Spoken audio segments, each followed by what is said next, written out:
Hello, welcome to today's reading. We are at Genesis chapter 41. Then it came to pass at the end of 2 full years that Pharaoh had a dream, and behold, he stood by the river. Suddenly there came up out of the river 7 cows, fine looking and fat, and they fed in the middle.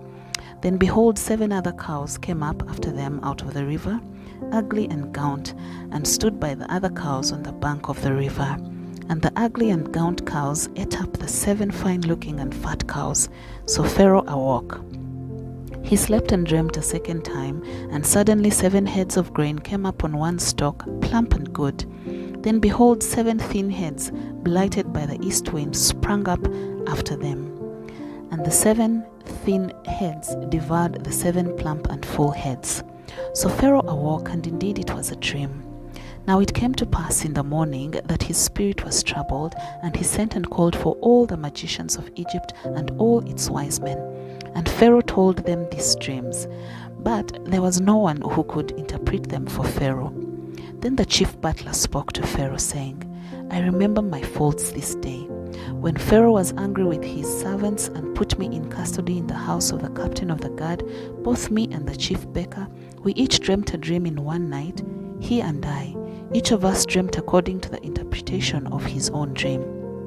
Now there was a young Hebrew man with us there, a servant of the captain of the guard, and we told him, and he interpreted our dreams for us. To each man he interpreted according to his own dream. And it came to pass, just as he interpreted for us, so it happened. He restored me to my office, and he hanged him. Then Pharaoh sent and called Joseph, and they brought him hastily out of the dungeon, and he shaved, changed his clothing, and came to Pharaoh. And Pharaoh said to Joseph, I have dreamt a dream, and there is no one who can interpret it.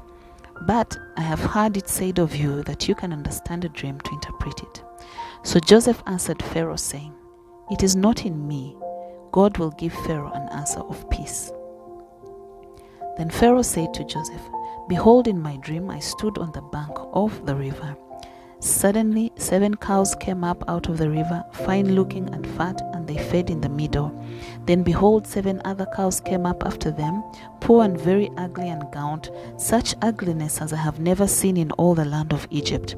And the gaunt and ugly cows ate up the first 7 the fat cows. When they had eaten them up, no one would have known that they had eaten them, for they were just as ugly as at the beginning. So I woke. Also I saw in my dream, and suddenly 7 heads came up on one stalk, full and good. Then behold, 7 heads withered, thin and blighted by the east wind, sprang up after them. And then the thin heads devoured the 7 good heads. So I told this to the magicians, but there was no one who could explain it to me. Then Joseph said to Pharaoh, The dreams of Pharaoh are one. God has shown Pharaoh what he is about to do. The 7 good cows are 7 years, and the 7 good heads are 7 years. The dreams are one. And the 7 thin and ugly cows which came up after them are 7 years, and the 7 empty heads blighted by the east wind are 7 years of famine. This is the thing which I have spoken to Pharaoh. God has shown Pharaoh what he is about to do. Indeed, 7 years of great plenty will come throughout all the land of Egypt, but after them 7 years of famine will rise, and all the plenty will be forgotten in the land of Egypt, and the famine will deplete the land. So the plenty will not be known in the land because of the famine following, for it will be very severe. And the dream was repeated to Pharaoh twice, because the thing is established by God, and God will shortly bring it to pass. Now, therefore, let Pharaoh select a discerning and wise man, and set him over the land of Egypt.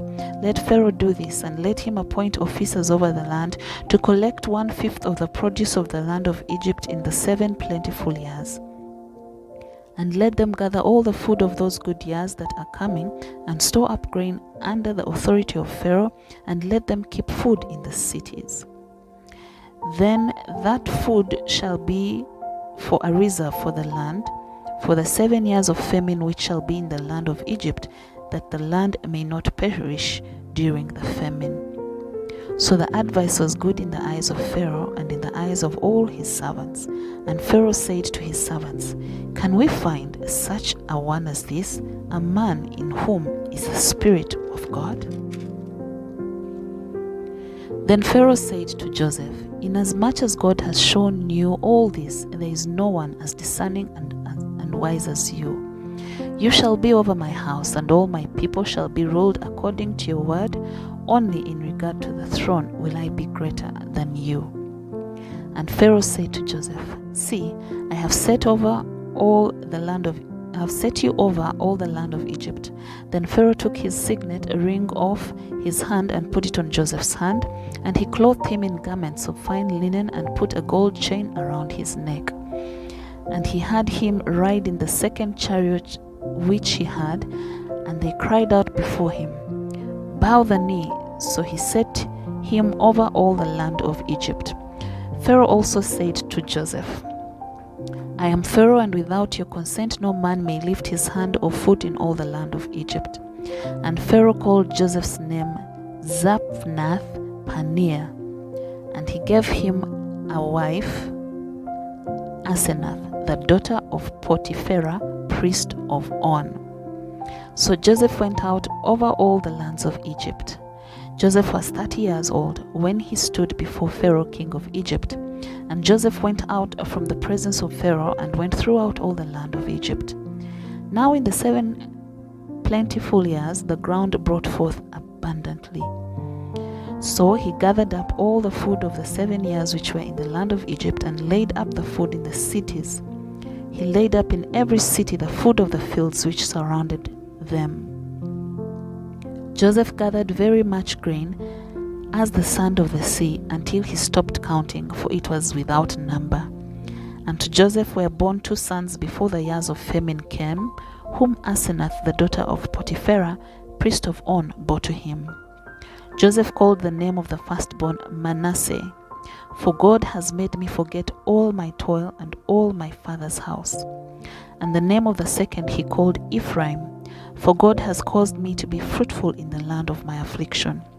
Then the 7 years of plenty which were in the land of Egypt ended, and the 7 years of famine began to come. And as Joseph had said, the famine was in all lands, but in all the land of Egypt there was bread. So when all the land of Egypt was famished, the people cried to Pharaoh for bread. Then Pharaoh said to all the Egyptians, "Go to Joseph, whatever he says to you, do." The famine was over all the face of the earth, and Joseph opened all the storehouses and sold to the Egyptians, and the famine became severe in the land of Egypt. So all countries came to Joseph in Egypt to buy grain, because the famine was so severe in all lands.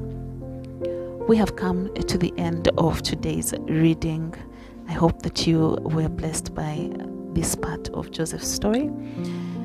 Thank you so much for joining in, and as always, please like, share and comment. Let us know how your journey is going. Tell someone else about it so that they too can join in on this journey through the Bible. God bless you so much. Till the next one, shalom.